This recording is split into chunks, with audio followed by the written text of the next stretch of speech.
I want to say good afternoon Yes. to the head of the home,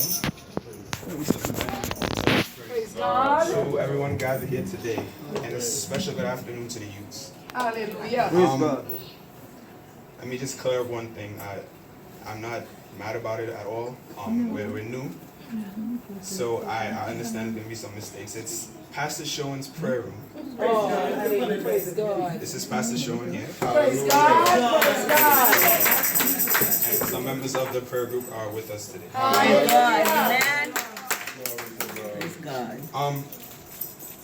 The topic was very dear to my heart, Praise I should Him. say, because I do see a lot of youth today, especially some of my friends that do need the fear of God within them. Yes. So I looked at the topic and I boiled it down to one thing: choices.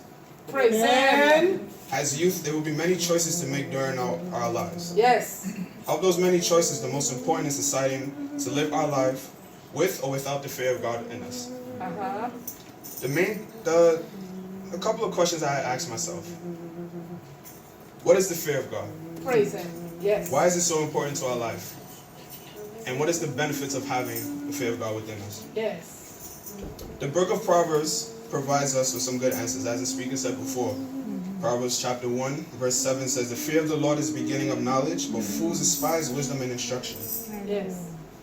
Reading on, Proverbs 8, verse 13 says, "The fear of the Lord is to hate evil, Yes. pride and arrogancy, and the evil way, and the forward mouth do I hate." From reading these two verses, I've come to understand that the fear of God gives us the opportunity to learn. To be more specific, the opportunity to learn what is good or bad in God's eyes. This sounds wonderful, right? This sounds very easy, very great. But these two verses still doesn't tell us why the fear of God is so important. As I further went into my research, Job chapter 28, verse 28 stood out to me the most. And it says, "Unto man he said, Behold the fear of the Lord. Yes, That is wisdom. Yes. And to depart from evil is understanding." My Lord. The only reason why Job completed his test with God is because he had the fear of God with him. Yes. Praise Him. It's important to understand that although God's covering left Job, the fear of God never left Job. Hallelujah. My Lord. Glory. Job had every opportunity, every single opportunity to curse God. But because Job understood who God is, and he had the fear of God within him, Amen. it allowed him to make the right choice to keep his faith with God. Praise God. I got up to this point and I thought of my coworker. He's a very interesting guy. He complains a lot. He complains. My Lord, my Lord. He is an atheist, I will say. And he was telling me about his life one day, and he told me, I can't really make the bills meet. I can't make ends meet. This job is not enough. I'm trying my best. And I'm like, all right, cool. And see, I understand that, but he brings up material things that if he really needed his ends to be met, he would have never thought about those material things. And I asked him one day, have you ever thought of just stepping inside of a church?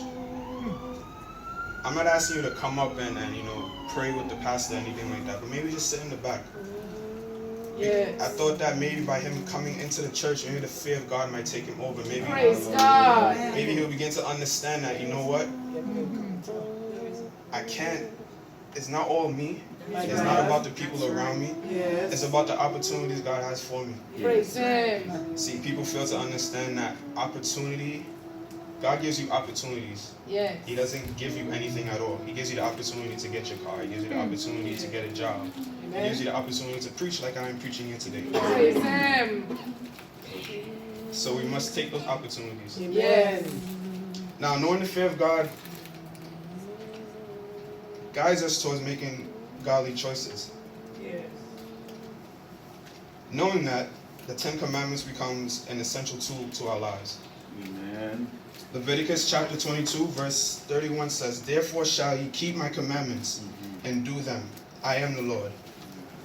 Because of these commandments, the fear of God then becomes a lifestyle you must choose to establish. Pay attention to the word choose. For this lifestyle is not easy to walk. For those that choose to walk this lifestyle, God will truly bless you. I say this with a bold assurance because Galatians chapter 6. See, anything I find in the Bible, I can say with a bold assurance because I don't really care what you have to say. Amen. If God says it's this way and it's in Yes. the Bible, then there's nothing that you can tell me. Amen. My faith will not be broken. Galatians chapter 6 verse 9 says, and let us not be weary in well doing. Doing, yes. For the due season Yes. we shall reap if we faint not. Praise God. All I'm asking you today, youths, the youths I'm talking to today, Hallelujah. understand the fear of God. Understand His works. Use the fear of God to help you choose between right or wrong. Yes. There'll be times, and I've been faced with those times going in dormant in college where you have to choose between doing the good thing or doing the wrong thing. Yes. And the wrong thing seems so good at that point in time. And I'll tell you that right now, it seems so great. The wrong thing seems like the right way to go. But I want you to use that fear of God as like a compass. That when the wrong thing is on its way, the compass will point towards the right thing. Praise Amen. God. Praise God. And I Hallelujah. ask that you remain and you keep your faith, Yes. for it will be tested. My God. I don't know how many of you are going to college, your faith will be tested. Oh, Yes, yes. God. My Lord. My Lord. Even those coming out of high school, Yes. this summer, your faith will be tested. Oh, yes. True. I want to thank you all for this opportunity. My God. I hope my words were able to touch you, Praise God. and I hope that the fear of God is able to build more and more and more inside of you because of my words. And I thank you. Hallelujah.